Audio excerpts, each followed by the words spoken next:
You should not have gone down this road. You never awoke one morning and said, "Today I will unravel my identity. Today I will dissolve the illusion I have mistaken for myself." No one seeks out a spiritual awakening in the same way that one seeks out a promotion or a vacation. This is because awakening is not to add something. Rather, it is to be stripped, torn, and unmade.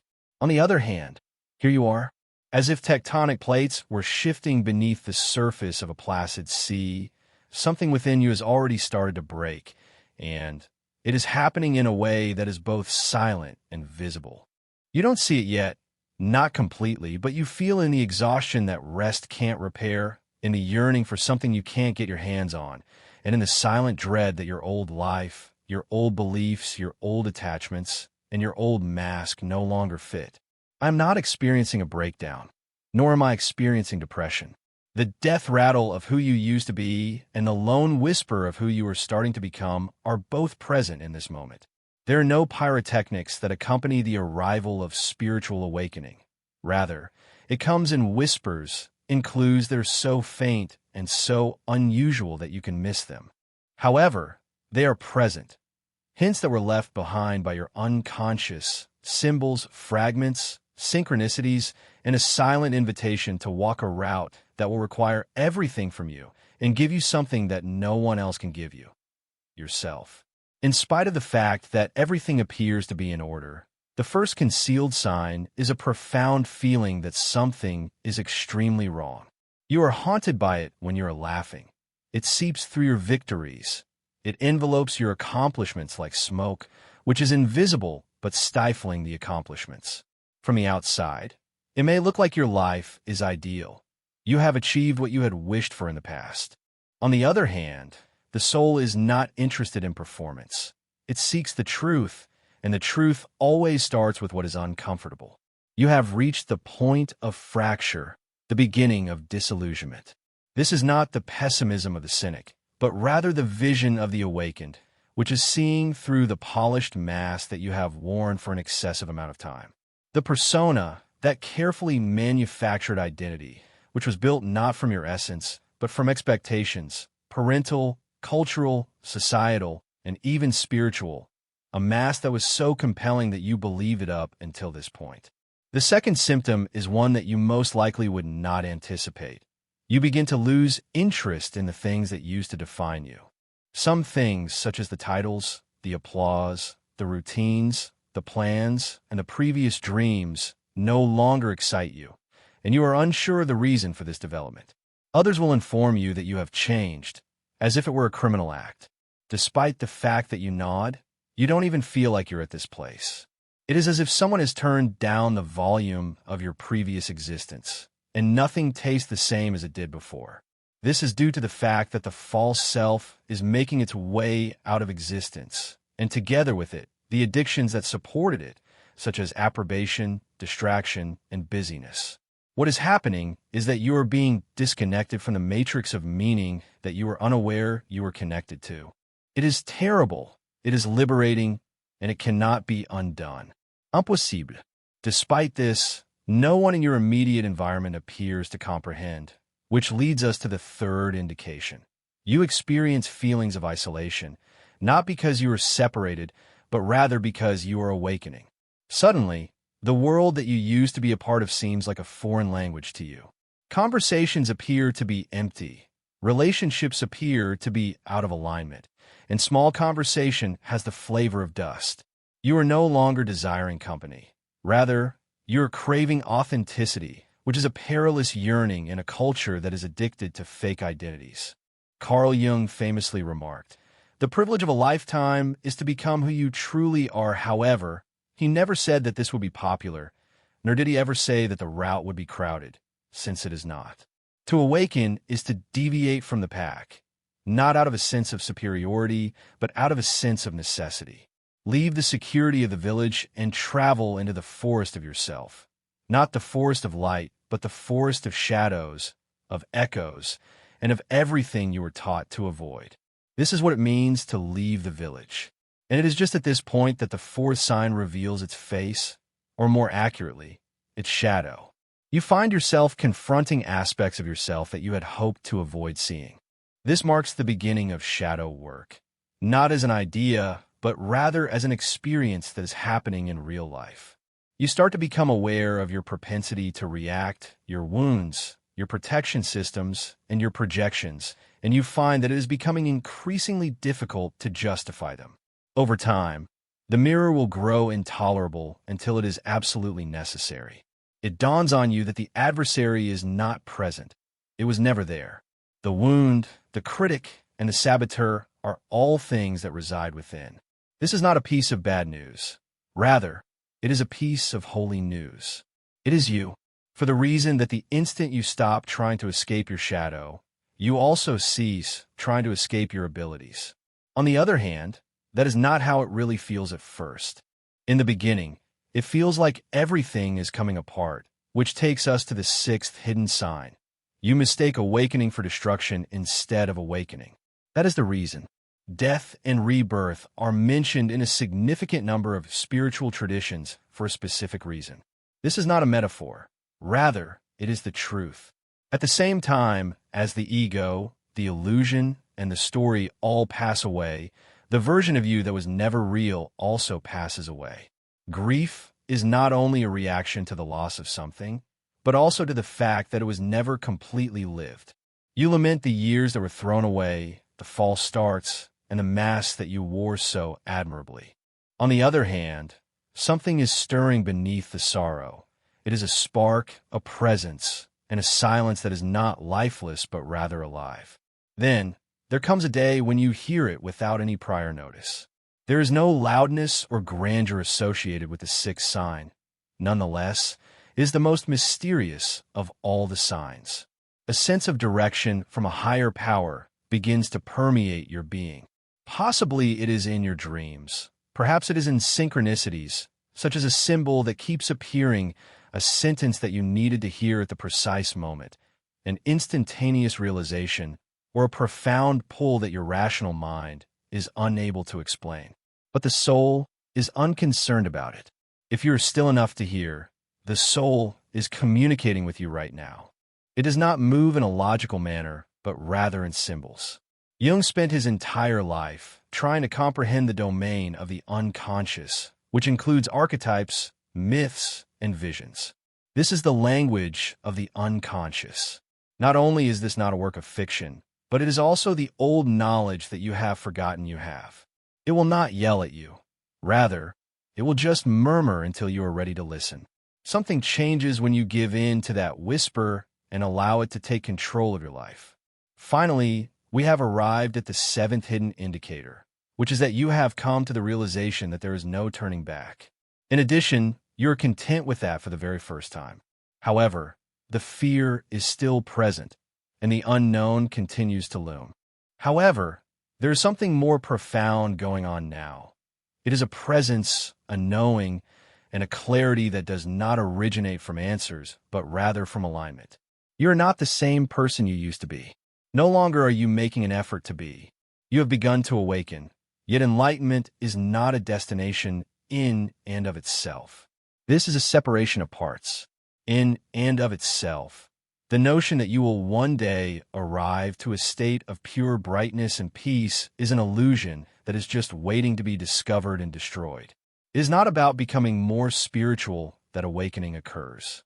This is not about meditating for greater periods of time, learning to quote Rumi, or being more compassionate in one's speech. The act of seeing is what awakening is all about. Seeing without filters, without shields, and without the armor that you have worn since childhood. And what you start to see is horrifying, not because the world is worse than you imagined it to be, but rather because it is more genuine, more raw, and most importantly, because your role in it is no longer passive. You're the one who is responsible for your view once you have awakened. The world is no longer to blame for your misery. You can no longer do so. You can no longer act as if you were unaware of the subject. You have felt too deeply, seen too much, and died in a manner that is too profound. This marks the beginning of the subsequent stage, which is not a high, but rather a drop, a descent into integration. The gradual and frequently excruciating process of reassembling what has been shattered, not into the person you were initially, but rather into someone who is more truthful and more whole. This is the moment when quiet comes into play. It is not the silence of isolation, but rather the silence of presence. You start to yearn for a state of silence.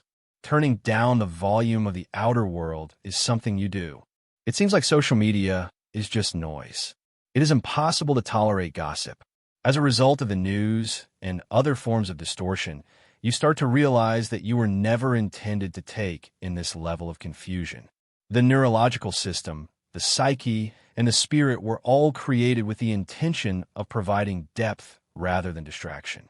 It is not because you despise the world that you disconnect from the internet.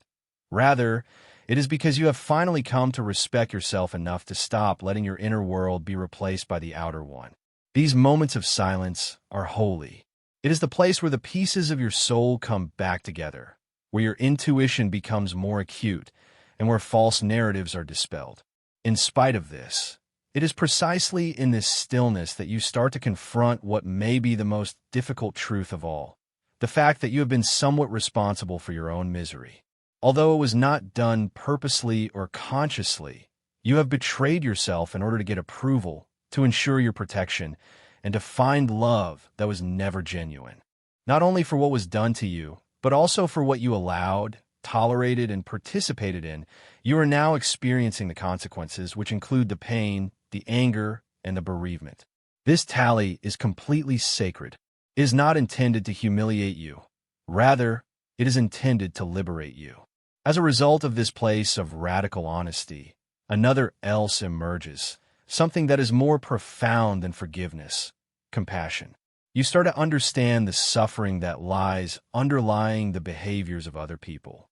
It is then that you start to recognize their projections, their shadows, and their apparent blindness. You're no longer inclined to take things personally. You give up on attempting to alter them. You quit making an effort to be comprehended. You cease to describe your progression to those individuals who have not earned the right to hear your narrative. However, you find yourself going back to yourself. Individualization is the process that Jung referred to as the voyage toward wholeness. What he meant was not perfection, but rather completeness. The coming together of the conscious and the unconscious, the coming together of opposites, the union of light and shadow, the union of masculine and feminine roles. In addition, the soul is not a state of happiness. The truth is a condition of being, and when it is lived to its fullest extent, it is not loud. Rather, it is modest. There is a lack of noise. The argument does not need to be convincing. It is as it is. During this phase of your awakening, the world starts to appear differently, not because it has changed, but because you have brought about these changes. The pace of your movements slows down, you speak less, and you listen more. You develop an allergy to anything that is not founded in present, including performance, falsehood, and anything else. No longer do you desire to be seen, but rather, you seek to be seen. Now, rather than searching for meaning, you have become it. You no longer want peace. Rather, you are the embodiment of it. And slowly, without exerting any effort or making any effort at all, you start to live in rhythm with something ancient, something that is deeper than culture, deeper than personality, and deeper than the mask that you once mistakenly thought was your face. You start to live from the core of a thing. However, essence is not a gentle thing. Rather, it is a fierce thing. It is not open to negotiation. Anything that is not in harmony with your soul will be ripped away by it. Dismantling relationships that are founded on ego will be the result of this. It will put an end to careers that are predicated on survival. Your presence will be removed from areas that need you to maintain silence. It will tear away every false identity that you have held to until there is nothing left but what is an authentic version of yourself. What is the truth, then? Not even your ideals, not even your name, not even your work, not even your reputation. Nothing. Because presence is what is real. The part of you that watches, constantly watches from behind the clamor of thought, the confusion of emotion, and the illusion of personality is the part of you that is genuine. It is simply what it is It does not have a name, a gender, or a history. As you continue to live from that space, you will have a deeper comprehension of the reasons why the previous life had to disintegrate. He was not being punished.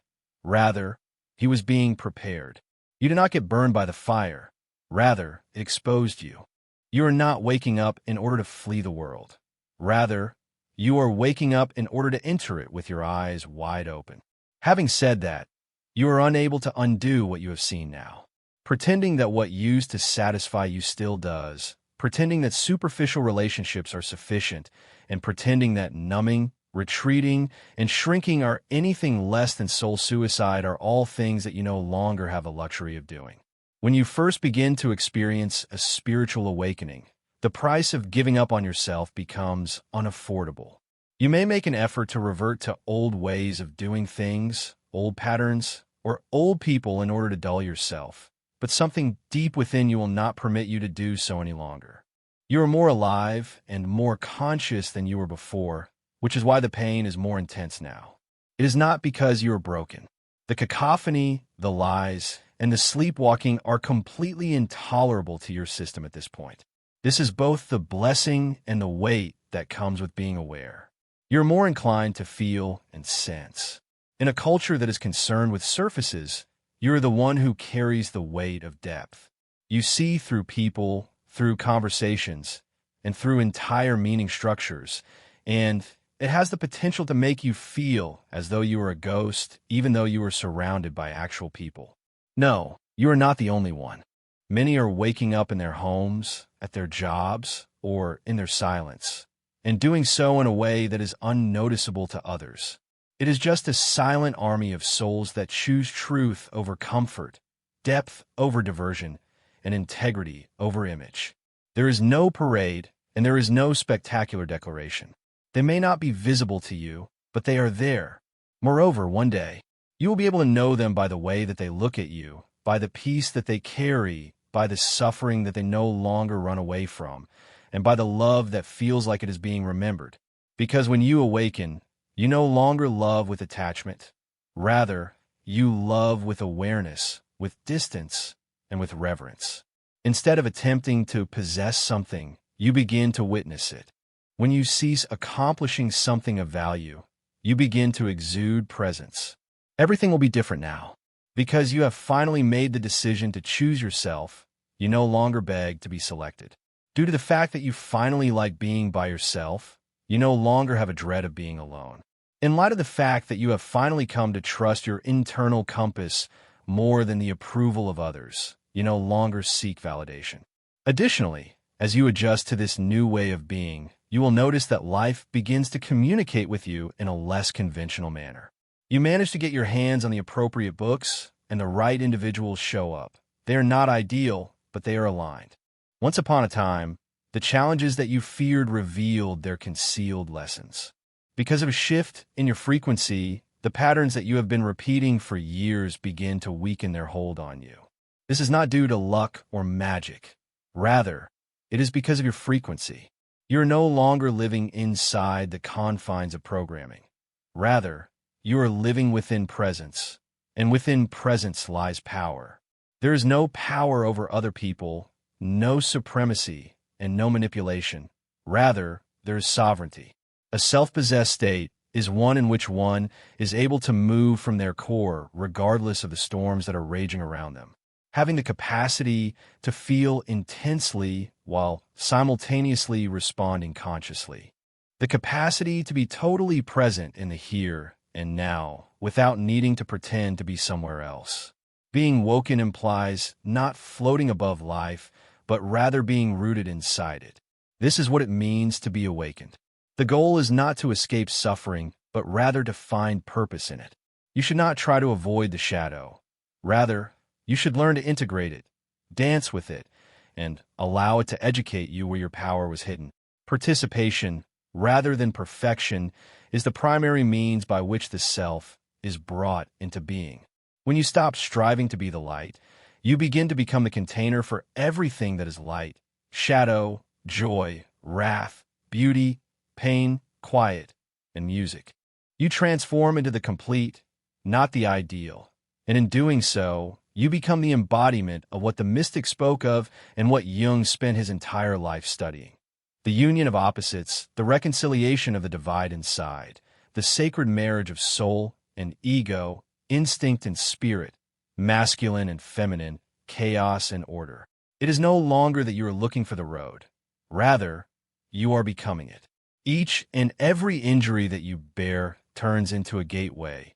Each and every humiliation becomes a key, and each and every breakdown into an initiation. You stop cursing the fire, and you begin to realize that you are the flame despite your previous actions. It is impossible for a teacher to impart this knowledge to you.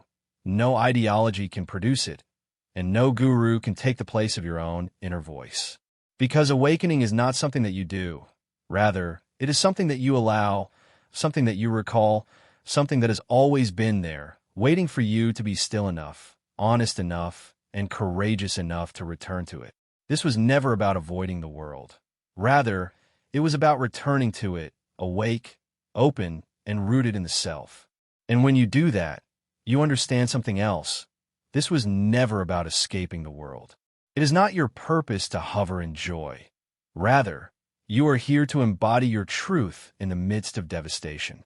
You are here to be transformed by the suffering that you have not experienced before. You're not here to discover a way out that is simple. Rather, you are here to walk through the process in an honest manner. The path of spirituality is as follows. Here we are on the path of the soul.